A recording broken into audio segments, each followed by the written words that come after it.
Okay, the S25 Ultra. I have some updated thoughts.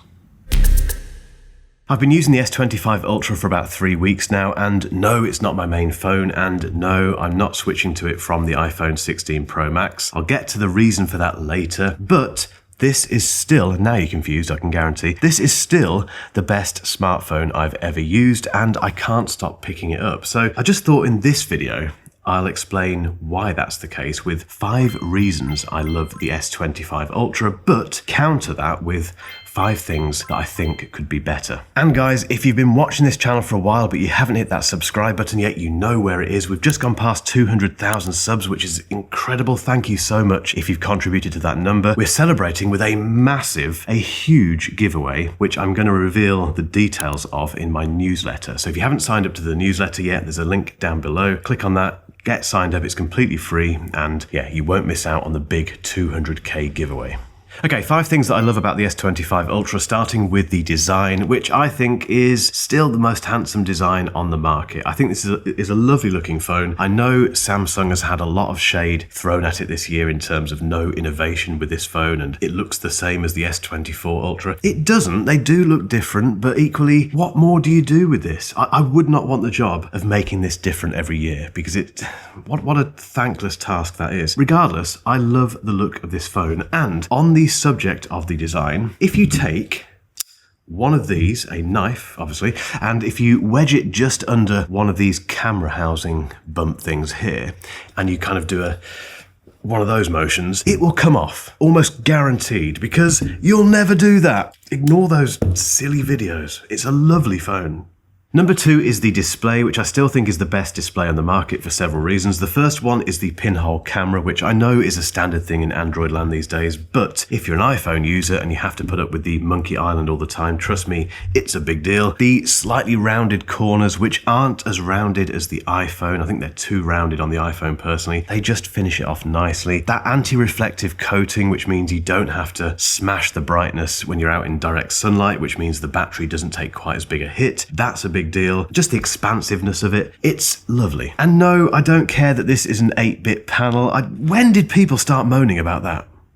Number 3 is the camera system. Now, spoiler alert, in my blind photo comparison between the iPhone 16 Pro Max and the S25 Ultra, I preferred the photos overall from this phone. They were sharper, they were more colourful, they had better dynamic range. I think the colour reproduction was a little bit more accurate, and more importantly, they captured my 2-year-old son almost perfectly every time. Weirdly, the iPhone used to win in that respect, but this time around, this was the better dad camera, put it that way. When it comes to video performance, the iPhone just nudges it still, but even that battle is getting very close fought. Number 4 is One UI 7, and I'm gonna say it, it's slightly better than iOS now. We've got to the point now where Samsung has just gone above Apple in terms of the operating system stakes. Part of the reason for that is the Snapdragon 8 Elite chip, which is inside this phone, and which, as lots of people have pointed out, is incredibly fast. I won't do benchmarks because I don't care, but trust me, it's very, very good, and in certain circumstances, beats the chip in the iPhone 16 Pro Max. And just the combination of that chip and the refinements that Samsung has made to One UI 7 makes it such an enjoyable experience. I don't think I've used a phone that is as smooth as the S25 Ultra. It's that good.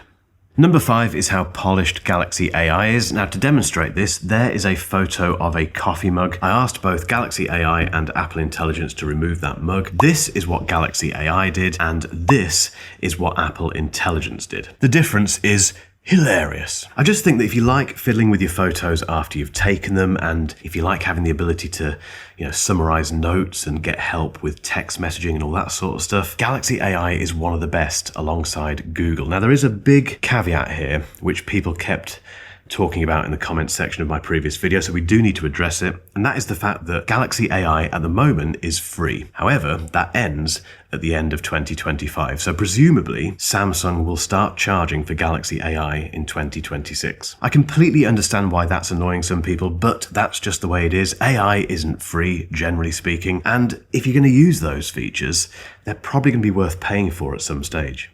You know when you're using your car to navigate and then it gets too hot and turns itself off and you get lost, that's very annoying. The good news is I've found a solution, and it lies in this, which is the ESR Qi 2 magnetic car charger. It's brilliant. First off, this 15-watt MagSafe car charger can fully charge your Galaxy S25 Ultra in just 2 hours and 36 minutes with GPS turned on. Or if you're short on time, you can hit 30% in just 40 minutes, which is 70% faster than most other Qi 2 chargers. Plus, you get that satisfying click when the phone magnetically attaches with the ESR magnetic case for the S25 Ultra, so you know everything is working perfectly. But what really stands out is that Cryo Boost cooling system. A built-in fan actively keeps your phone cool while it charges, which not only makes charging faster, but it also helps protect the battery in the long run. And that blue light, well, that lets you know that Cryo Boost is doing its thing. Lastly, there's the grip. With 18 N52 magnets, your phone's going nowhere. So no more worrying about your phone taking a dive into the footwell while you're driving. If you want charging that's faster, cooler, and rock steady, the ESR magnetic case and car charger is an absolute no-brainer. Go and check out that link in the description.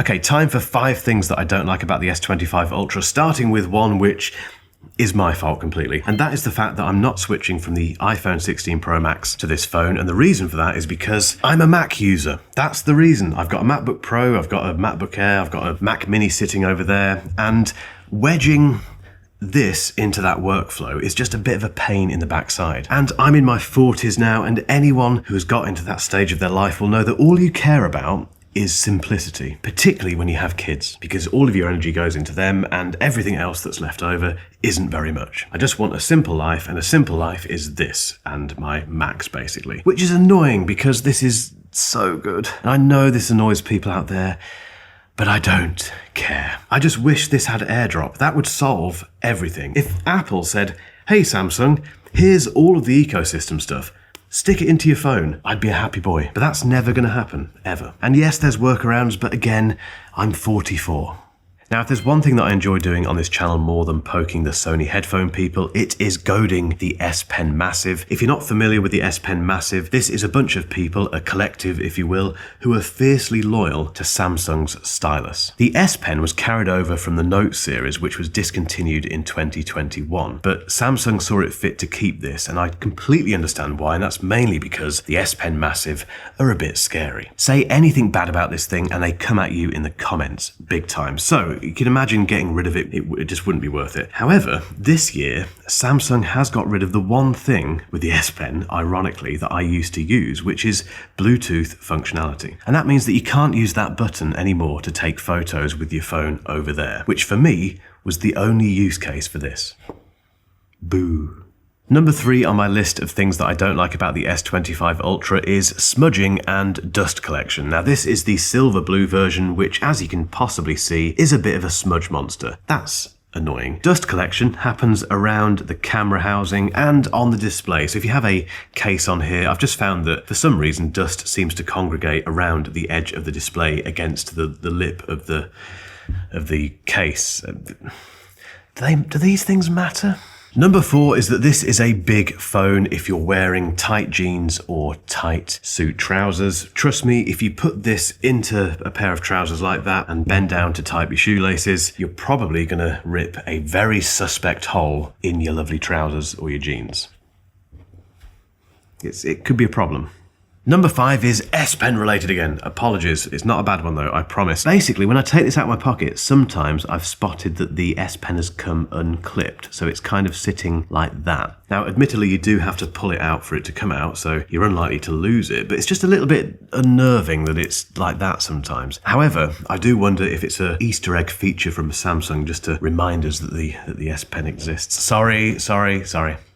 So the keen-eyed amongst you will notice that the list of things that I don't like about the S25 Ultra have more than a whiff of barrel scrapage about them, and that's because it's just such a good phone. I'm leaving this here now. It is such a good device. It's the best smartphone I've ever used, and if you're thinking about buying it, get it. However, if you've already bought one and you've been using it for the last week or so, I'd love to hear from you. What do you think about the S25 Ultra? Get involved in the comments. And if you want to see my full comparison between the iPhone 16 Pro Max and the S25 Ultra, hang around for a link.